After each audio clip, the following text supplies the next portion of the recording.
Sagutan natin tong problem. Evaluate the integral of tan to the fifth x second cube x dx. Okay, so kung meron tayong integral ng product of powers of tangent and secant, kung saan yung parehong exponent nila is add, for tangent it's 5, and for secant it's 3, pwede nating split yung power nila. So, kuha kayo ng tig-isang tangent tsaka secant from tan to the fifth x at secant cube x. So, it is equal to the integral of, so hatiin natin yung tan to the fifth x into tan to the fourth x times tangent x. Okay, para adding the exponents, we have 4 plus 1 equal to 5. Then, ganun din sa second cube. Split natin yung power into second squared x times second x. Para 2 plus 1, that's 3. Okay? And then, itabi natin sa dulo itong tan x saka second x. So, rearrange lang natin. So, integral ng tan to the fourth x times second squared x. Then, tangent x second x dx. So, itong tangent x second x dx yung magsisilbing du natin mamaya pag nag-use up tayo. Pero, dapat lahat nung other trigonometric expression should be in terms of secant. Okay? Para yun yung ilalet yun natin at makukuha natin yung derivative ng secant equal to tan x secant x. Okay? So, itong secant squared x, retain na lang natin kasi secant na siya. Pero itong tan to the fourth x, i-transform natin into secant. So, possible yon by applying Pythagorean identity. So, kuha muna tayo ng squared dito sa tan to the fourth x, applying power to power law of exponent. Pwedeng i-rewrite itong tan to the fourth x as tan squared x quantity squared. Okay?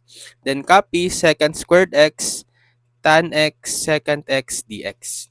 Tapos, applying yung Pythagorean identity na 1 plus tan squared x is equal to secant squared x. So, solve for tan squared x dito. Lipat si 1 sa kanan, transpose. So, magiging tan squared x is equal to secant squared x minus 1.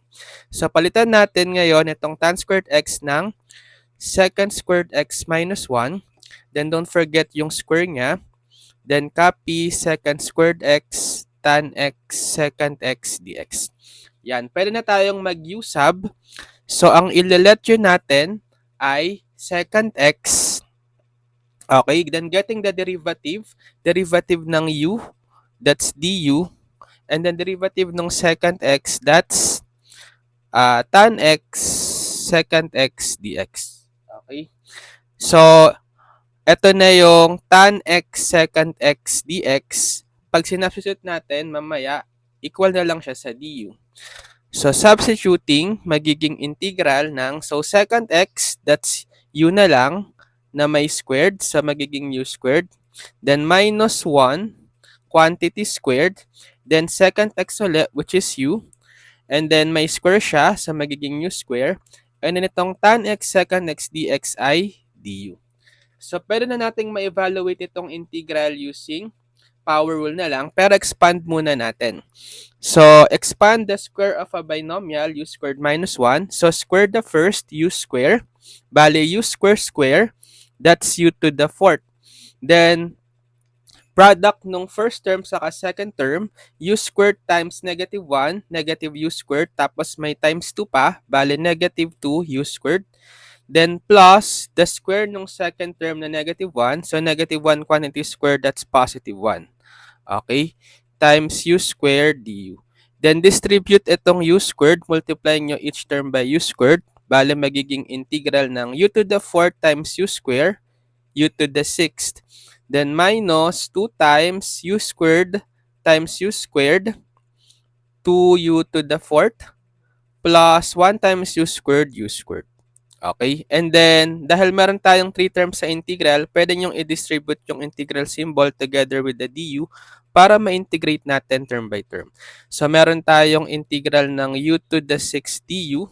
And then, itong negative 2, constant lang siya. Pwede nyo na lang ilabas sa integral. So, magiging negative 2 integral ng u to the 4th du plus integral ng u squared du. So applying power rule, integral ng u to the n du is equal to u to the n plus 1 over n plus 1 plus c, provided that n is not equal to negative 1. Okay? So, bali, integral ng u to the 6 du is u to the 6 plus 1, which is 7, over 6 plus 1, 7, minus 2 times integral ng u to the 4th. U to the 4 plus 1 is u to the 5th, over 4 plus 1, 5, plus integral ng u squared is u to the 2 plus 1, 3, over 2 plus 1, 3. Then don't forget plus c for the constant of integration. So ang last step is ibabalik natin itong mga u as second x. So the final answer is, so pwede natin gawing 1/7 u, which is second x, then raised to the 7th power, then minus, ito gawin natin 2/5 u uli, second x, raised to the 5th power, plus 1/3 u, which is second x, raised to the 3rd, plus c. So this is the final answer. Okay, kayo naman, try to evaluate the integral of tan cube x secant cube x dx and just comment your answers.